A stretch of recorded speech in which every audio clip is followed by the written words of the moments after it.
turaryohewe numva neza ntibavayo. Imana ihabwa icyubahiro. Data turagushimye, mitima inejejwe no kuba imbere yawe. Mitima iranezerewe cyane. Mana turishimye, imbere yawe hari ubuzima, imbere yawe hari ukubaho, imbere yawe hari ukubaho mwami Mana. Umuntu wateye intambwe akaza imbere yawe ntasubira yuko yaje, ntasubira yuko yaje Mana, kuko imbere yawe hari ubuzima, kuko imbere yawe hari ubuzima. Imbere yawe imisozi irariduka, imbere yawe mwami Mana, imbere yawe imisozi irariduka, imbere yawe hari ubuzima, imbere yawe ingoyi ziracika, imbere yawe imitima iremerewe iraruhuka. Ni wowe utanga amahoro, ni wowe utanga umunezero. Imbere yawe Mana hari ukubaho, imbere yawe mwami Mana, imbere yawe Papa tunejejwe no kuhaba aya masaha. Komeza ubane natwe, utaramane natwe. Mwuka wera ufite imbaraga akomeza aganiriza imitima iri imbere yawe mwami, akomeza abaganirize mwami, ntaba ari nge Mwuka wera, ababwira ikivuye ku mutima wawe, kandi mwami Mana kijyanye n'icyo ubashakaho. Turatuje ntutuze gukora, ishimwe n'icyo bigarukire kubikwiriye mu izina rya Yesu, amen. Haleluya. Dushimye Imana kandi duhaye kuko uvugira Imana. Imana ishimwe cyane. Turi mu kwezi ko kuba mu mahame. Yesu ashimwe cyane. Ni ukwezi ko ntago ukwezi ariko tugomba kuba mu mahame gusa, ni ukwezi ko kwiga kuba mu mahame. Haleluya, haleluya. Tugomba kuba mu mahame y'Imana ibihe byose, ibihe byose. Yesu ashimwe cyane. Ibihe byose Imana idushoboze, ishoboze buri wese. Haleluya. Nibyo ngiye kuvuga bijyanye, amagambo ngiye kuvuga nayo kuba muri ayo mahame. Yesu ashimwe cyane. Ngiye kuvuga hejuru imbaraga z'amasengesho n'umumaro wayo. Haleluya, haleluya. Ikintu cyose kiswe ihame kiba kigomba gukurikizwa. Yesu ashimwe cyane. Iwa mu buzima budakurikiza amahame y'ubwami bw'Imana, hari ibintu byinshi utageraho, hari aho utagera, hari ibintu byinshi uhomba, hari ibintu byinshi cyane ugenda ugenda ubura urakinga, hari ibintu byinshi. Ariko iwa mu buzima bw'amahame, kumva icyo Imana ishaka, kumva icyo Imana ivugana nawe. Imana irashaka kora iki, Imana irashaka kubaho gute, urashaka ijambo ry'Imana iragusaba iki. Yesu ashimwe cyane. Ugenda utsindishirizwa uri muri ubu buzima. Haleluya. Imana yo mu ijuru baho umugisha. Tugiye kuvuga hejuru imbaraga z'amasengesho, imbaraga z'amasengesho, imbaraga zihindura ibintu byose byanze guhinduka. Yesu ashimwe. Nje kuvugana murasenga, ariko nje kubabwira ngo mwongere musenge. Yesu ashimwe. Ongera usenge, ongera usenge. Haleluya. Niba warasenze ongera usenge kugeza ubwo. Haleluya. Ijambo muri Yesaya aratubwira ngo ntimugatuze kugeza ubwo. Haleluya. Yerusalemu hazuzura amashimwe. Kugeza ubwo mu buzima bwawe uzabona impinduka, kugeza ubwo mu muryango wawe uzabona impinduka. Haleluya. Nta mpamvu yo kurekeraho rero, kuko gusenga bigira imbaraga zikomeye. Ni imbaraga zitagaragara ariko zikora ibintu bikomeye cyane, bikagaragara amaso y'abantu. Haleluya. Buri wese akibaza ngo iyo yasenze niyihe se, byagenze gute? Wasenze ahiherereye, Imana ibigaragaza ku mugaragaro. Gusenga rero ni ikintu gifite imbaraga, bifite imbaraga zikomeye cyane. Nje kubwira ngo wongere usenge, ko twabihawe n'Umwami Imana kuva kera cyane. Abatubanjije barasenze, pray and fasting. Yesu ashimwe cyane. Haleluya, haleluya. Nusenge gusa, unongereho kwiriza ubusa no gusenga. Yesu ashimwe cyane. Ni ibintu bijyana buriya. Yesu ashimwe cyane. Birajyana kubera ko biguha izindi imbaraga zidomina kamere yawe, biguha izindi imbaraga zidomina uyu muntu w'inyuma, uyu w'inyuma. Haleluya. Ubu uyu nguyu ntabwo ari we Fifi mureba, Fifi mwenyewe n'uri ndani. Haleluya. Kandi uriya ni udiringa n'Imana, nayo umuntu atabona. Ijisho ry'Imana ritagaragara ridiringa na Fifi w'imbere. Yesu ashimwe cyane. Uyu w'inyuma we ashobora uko yakwifata mu bantu, ashobora no kujijisha mu bantu,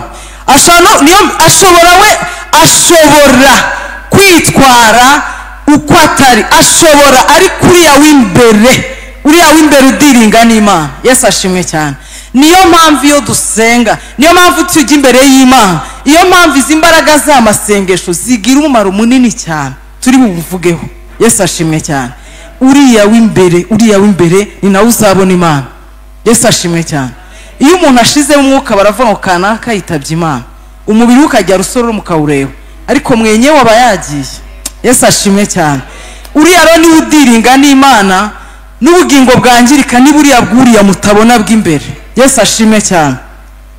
Uriya muntu w'imbere ukwiye kumushapeninga ukora amasengesho. Yesu ashimwe. Shapena ni taikereyo. Taikereyo ni akantu gacunga kereyo. Niyo mpamvu umuntu w'imbere baramushapeninga. Haleluya. Uzamushapeninga uri umuntu w'umunyamasengesho. Haleluya. Nibwo utazabasha gukora ibyo kamere irarikira. Nibwo utazabasha kwiyobora. Haleluya. Gusenga bikubita hasi ibintu byinshi. Gusenga bihindura amateka. Amateka yanze guhinduka, amasengesho ajya abasha kuyahindura. Yesu ashimwe.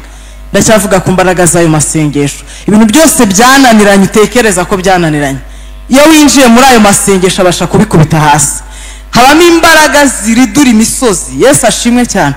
Hari nigeze kuba nicaye mu cyumba, nicaye ku gitanda nibaza, ndi kwibaza, nibajije ku bakozi b'Imana bamwe na bamwe, nibaza abakozi b'Imana bambwiraga ibibazo kandi mbazi ko ndavuga se kanaka ko nzi ko ari umukozi w'Imana ibibazo bimwizingiyeho gutya.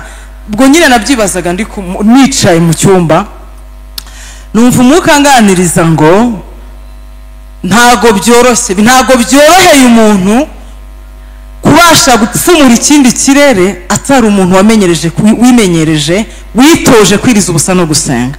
Umuntu bibasha kunanira, kuko impamvu nayo nibaje kuri uwo umuntu urumva w'umukozi w'Imana, umuntu yarambwiye ngo kandi ni umutumishi, ni umukozi w'Imana ufite igihe umaze Imana ikoresha igihe kinini, arambwira ngo ibyo bintu ntabwo ajya bibasha.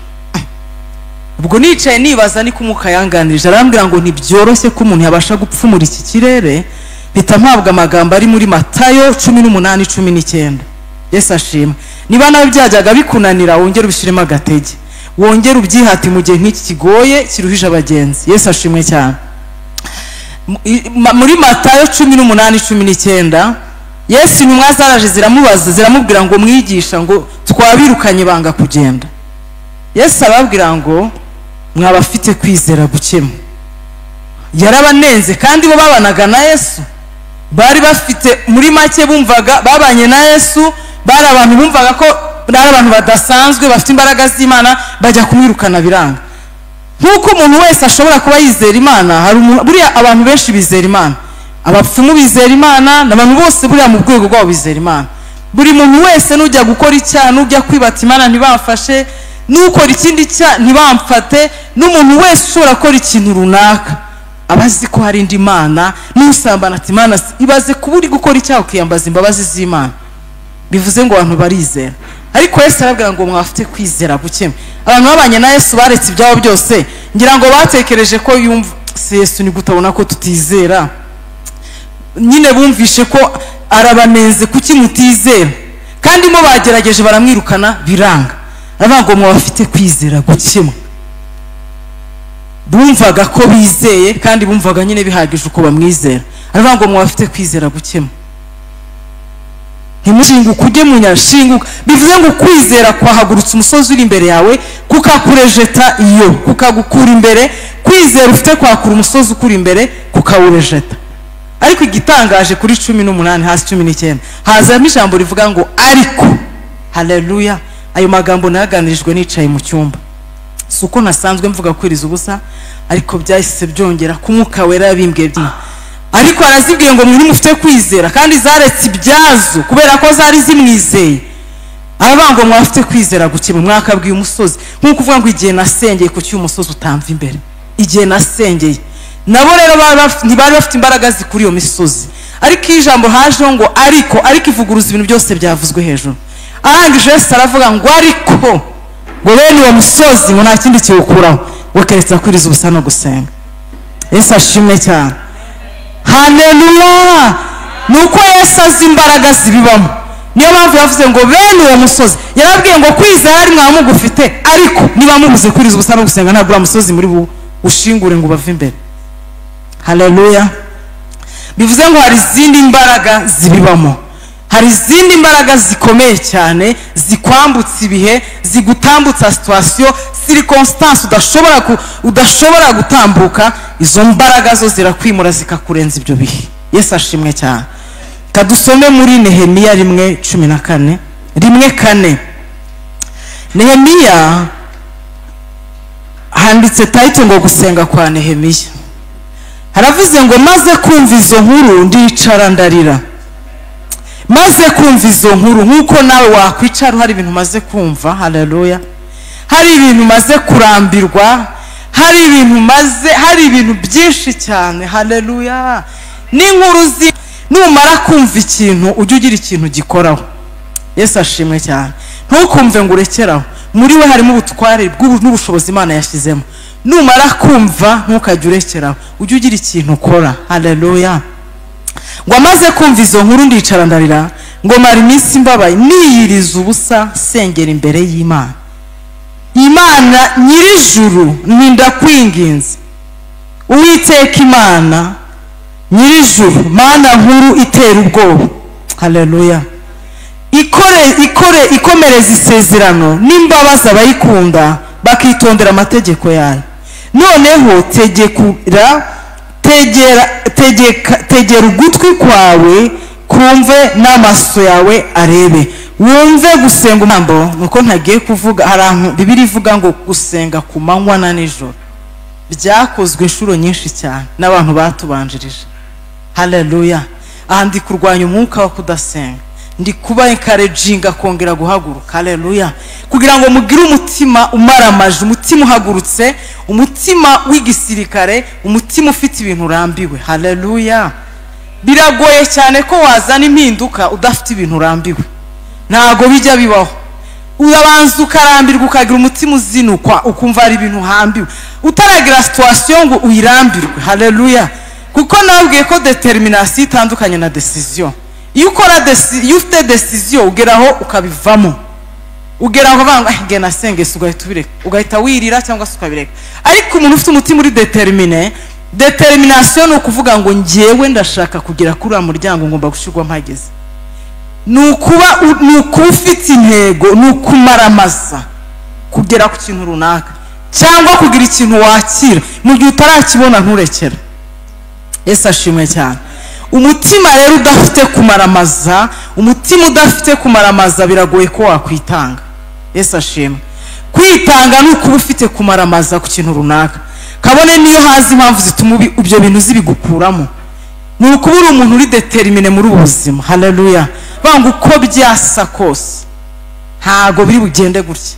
Nk'abagabo biri tubwira ba Daniel, bisaba kuba ufite uriya mutima ufite kumaramaza, uvuga ngo uko byasa kose nta kiri bunkure, nta kiri bumvuguruza.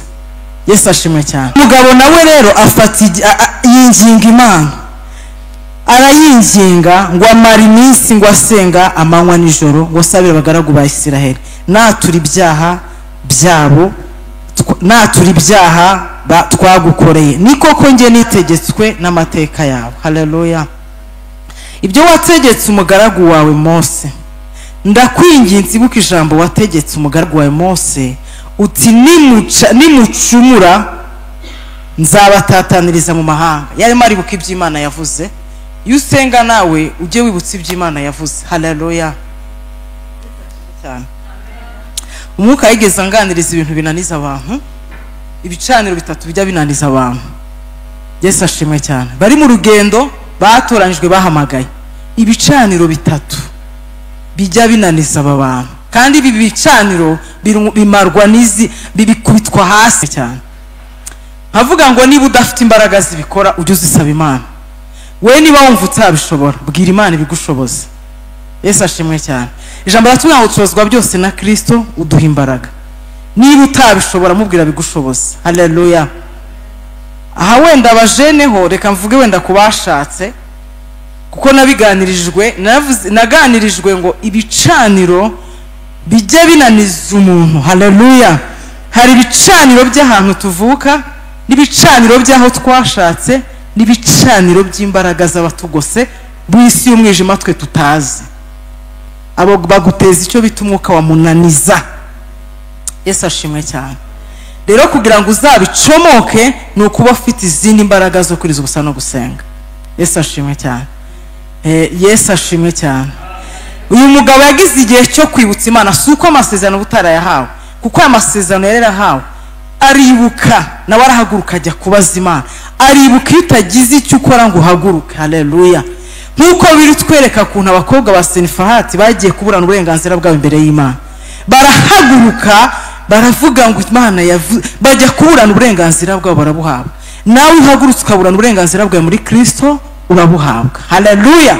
Nubwo hari igicaniro cyaba cyakijwe inyuma bakivuga ngo ntago harenga, ntago uzahagera ruhira ubusa, kubw'imbaraga z'Imana uraharenga. Ko Yesu yatubwiye ngo ubwira umusozi ukuri imbere ngo shinguka utabwe mu nyanja. Hari imisozi uhagutegeka ava imbere yawe, kubw'ubutware uhabwa n'ijambo, kubw'ubutware uhabwa na Kristo uri muri wowe. Haleluya. Iyo uhagurutse ngo uburane uburenganzira bwawe, isi y'umwijima yo ishaka kuko yo irabigerageza. Nubwo uri umwana w'Imana, ako iteka irakugerageza igahora ikwataka, irakugerageza kugutwaza igitugu, iragerageza igashaka kubuza uburenganzira bwawe, ugahora uri muri munaniza, ugahora n'umwuka wa mudindiza, ugahora n'umwuka wa rukerereza. Iyi myuka yose ihagurukira umuntu kugeza ubwo n'igihe bagushyira mu butware ukaba utakibasha no gusenga. Hari umuntu ubaho atabibasha, ahubwira ngo ngiye gusenga no kwizusa byarananiye. Yesu ashimwe. Uyu muntu rero ibyo bicaniro biba byarakijwe. Reka naye gutinda usingiye kuvuga kuri iyo myuka. Yesu ashimwe cyane. Kadusome kuri Ezira 8:21. Aba ni abagabo batabaje Imana, Imana igira ikintu ikora ku buzima bwabo. Haleluya. Ni abagabo bahamagaye Imana, Imana irururuka. Ezira 8:21. Igihe cyose iyo wagurutse Imana igira ikintu ikora. Haravuze ngo biyiriza, tayito iravuga ngo biyiriza ubusa ku mugezi Ahava, maze ntegekera kwiyiriza ubusa aho ngaho. Arabitegeka ko azi ko ari ikintu gikura ibintu urgence. Haleluya. Ngo ntegekera kwiyiriza ubusaho kugira ngo twicishe bugufi imbere y'Imana yacu, ngo tuyiyoboze inzira idutunganiye twebwe n'abana bacu bato n'ibintu byacu byose. Ngo kuko nagize isoni zo gusaba umwami umutwe w'ingabo z'abasirikare n'abagendera ku mafarashi ngo badutabare ku bibazo byacu, ku babisha bacu bari mu nzira, kuko twari twavuganye n'umwami tuti amaboko y'Imana yacu ari kubayishaka, ngo amaboko y'Imana yacu ari kubayishaka bose ngo ibagirire neza. Haleluya. Iri jambo narigezeho ndishima kandi nari nsanzwe ndizi. Hari n'indirimbo bajya baririmba ngo baramujya mwiririmba. Haleluya. Ngo kubayishaka ngo ibagirire neza. Mwabyumvishe? Bya jambo njya nkunda kurivuga, gushakana Imana umwete ku bantu bayishaka ngo ibagirire neza. Hari neza iza ku bantu bashaka amaso y'Imana. Haleluya. Hari neza, hari ubuntu bujya buza ku muntu ushakana Imana umwete, kuko ijambo ryaratubwiye ngo nkunda bankunda, ariko bashakana umwete bo bazambona. Bivuga ngo uzabona Imana byanga bikunze, kuko Imana ntago ibeshya. Imana irizerwa. Ni twebwe rimwe rimwe twinanirwa kandi ntitunasaba Imana kudushoboza gukora ibyo twe tudashoboye. Yesu ashimwe cyane. Ngo amaboko y'Imana yacu, urumva amaboko y'Imana ari ku buzima bwawe, amaboko y'Imana ari ku kibazo cyawe, amaboko y'Imana ari ku muryango wawe, amaboko y'Imana yamanutse mu byawe. Ngo amaboko y'Imana yacu ngo ari kubayishaka ngo ibagirire neza. Ngo ariko imbaraga zayo n'uburakari bwayo birwanya abayireka bose. Ngo abantu bayireka, iyo yereka kutayitayeho nayo ikwereka kutakwitayeho. Yesu ashimwe cyane. 23. Ngo nuko twiyiriza ubusa dusaba Imana yacu tuyinginga, yemera kutwumvira. Mwumvishe iryo jambo ryo hasi? Ngo yemera kutwumvira kubera imbaraga z'igitambo cyo kwiriza ubusa no gusenga. Ngo yemeye kutwumvira, bijya bivuguruza imigambi, bikavuguruza. Muribuka kuntu byavuguruje iteka, muribuka kuntu byavuguruje itegeko n'iteka ku gihe cy'umwami Ahasuwerusi. Haleluya. Yesu ashimwe cyane. Abisirayeli bagiye kurimburwa byateweho na kashe, ariko kwiyiriza ubusa no gusenga bitabivuguruza imyanzuro. haleluya. Iyo wirije ubusa no gusenga wowe uhabwa ubutware ku babisha bawe. Hari ubundi butware Imana iguha imbaraga zibadomina. Biratubwira ngo yahise habayise rubasha kubanzi babo kuko biyirije ubusa no gusenga. Biguha arandi hantu bikujyana, hari autority biguha, haleluya. Biri bikuvana hantu bikajyana hantu bikugeza. Yesu ashimwe. Birakwimura bikugeza ahandi hantu mu budahangarwa. Yesu ashimwe cyane. N'isi y'umwijima ikajya gusobanukirwa ikakumenya. Abarozi bakagira ngo uri umurozi uri umutekinisiye kubarenze kubera imbaraga zikuru zihora zibananiza. Bagerageza gukora ibintu bakabona ntibiri gukora, bakongera bakagerageza gukora ntibiri gukora kubera imbaraga zikuriho. Hari ijambo ritubwira ngo abamarayika bahinduye kuba imiyaga, ngo ariko abagaragu bahindura kuba imiriro. Haleluya. Uri umuriro, haleluya. Uri umuriro ujye ubigenderamo. Kandi udafashe ubutware, udafashe aya masezerano y'Imana, udafashe uburenganzira uhabwa n'Imana ngo ubugenderemo, usigara Satani ashaka kugiraho access. Birakwiye ko dusaba Imana tukagendera muri access yaduhaye, tukagira access ku isi y'umwijima. Yesu ashimwe cyane. Twebwe tukagenda tuyidomina, ntidutinya abarozi bakaroba dutinya, tukagenda mu bundi budahangarwa butuma abarozi babebera. Nge niryo fuhe ngira n'uburakari bwinshi cyane. Iyo niho hantu njya ndakara. Abarozi kucyo bavuga ngo ntugashake ko kukaguma budasha. Nyine uzashaka igihe uzabimenyera. Ntukabyara ngo pfusha wagashingira ngo we pfushe. Yesu ashimwe cyane. Haleluya. Kubera iki wakwemera ko atangaza ijambo rikakubaho? Iyo usenze umuntu wese yagurutse agasenga Imana imubwira amakuru. Haleluya. Kuko ijambo ratubwira ngo umuragwa wese, iyo utarasobanukirwa ku kintu, reka ne kuvugira ijambo nimubare ngo umuragwa wese muri ubwami, ngo iyo atarisobanukirwa abafatwa nk'umwana. Umuragwa muri ubwami, ngo umuragwa wese, haleluya, ngo iyo atarisobanukirwa afatwa nk'umugaragu. Ukaba mu buzima bw'ikigaragu bw'ubujase y'igiciro, ni umunyacyubahiro kirenze, ni umunyembaraga. Ntimwumvishe ukuntu Nehemiya yavuze ngo Imana iteye ubwoba, ngo Imana yaremye isi n'ijuru, Imana ifite ubutware. Arabanza avuga imbaraga za no gukomera kwayo, kugira ngo rero Imana ikwishyire iguha agaciro, ako gaciro ugatakaze, ntubiha agaciro. Imana irakora nyine ikaba baravuga ati nta kundi ubwoko bwanjye bwishwe no kutamenya, ariko nibamenye ukuri niko kuzababatura. Numenye ukuri kuzakubatura, kugukura ahantu utinze, kuzakudepansa, ukuri kuzakudepansa. Yesu ashimwe cyane. Haleluya.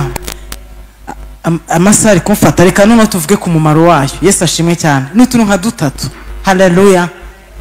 Reka ngarukire kuvuga ku mbaraga zayo, sinabyinjiramo nabatinze, ariko tuvuze ku mumaro wayo.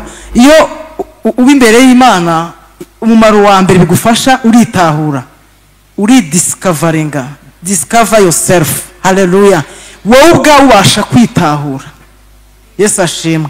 Uri kwitahura, kwimenya, rigiba ubuzi ko wiyizi, ukaba uri umuntu wiyumva, ukumva uriza ruko wize, ariko Mwuka Wera aguha kwitahura. Kwitahura no kwinjira muri Kristo nakavayo.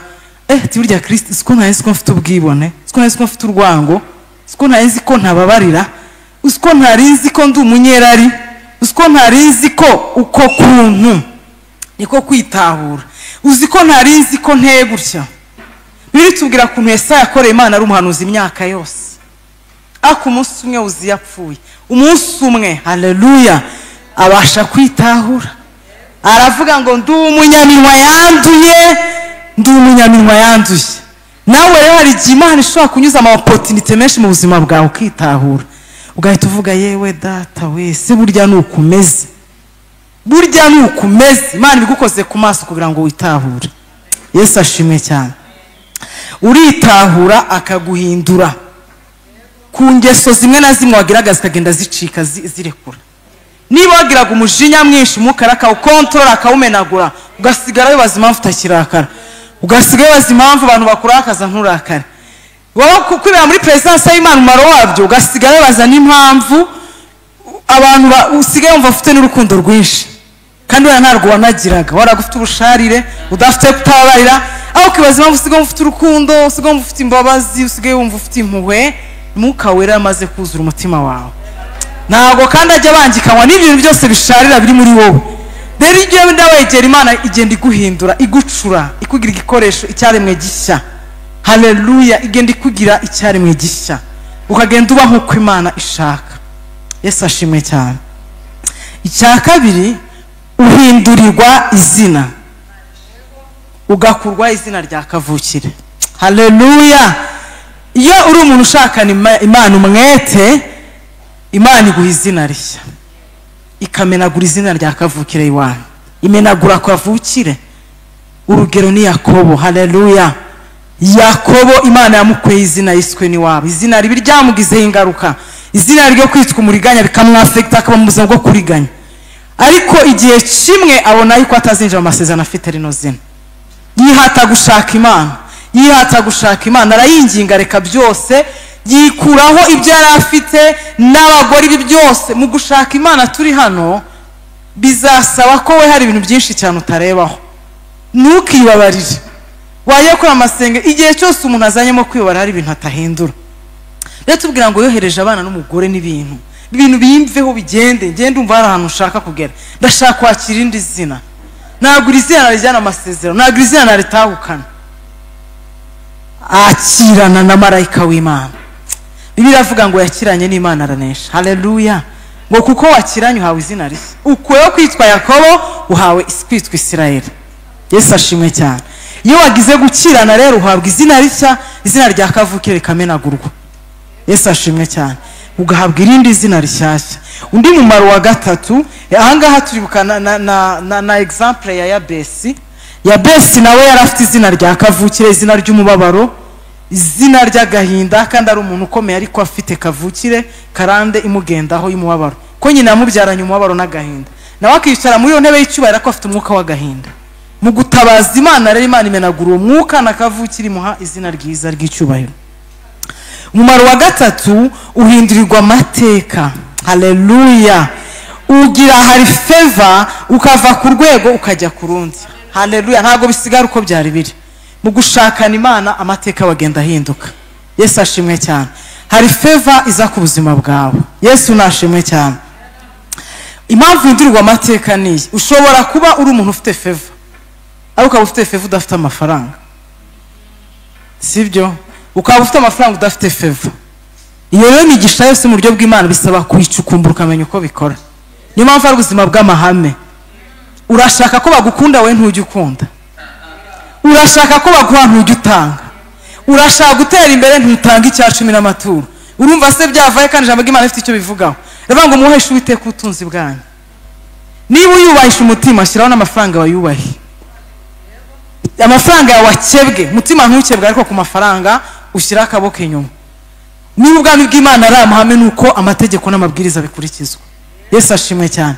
Amateka yahinduka gute udashaka guhindura ibintu wowe? Ugomba kugira ibintu uhindura bituma ubuzima bwawe buhinduka. Haleluya. Ugomba kugira ibintu uhindura bigatuma ubuzima bwawe nabwo buhinduka, bukaba changed, umuntu akabona ko ari favor zena amafaranga, ubuntu bukwiruka ahantu hose, nyine ugenda ufungurirwa imiryango kubera ko ubuntu bw'Imana buri kuri wowe. N'amafaranga ko ugendera muri principe, amafaranga nayo agukurikira. Aha ntibyange ngo habikunde, hoya ibintu byose bigomba kukumvira. Yesu ashimwe cyane. Uhindurirwa amateka uva ku rwego ukagera ku rundi. Yesu ashimwe cyane. Imana bamugisha iminota bampaye irageze.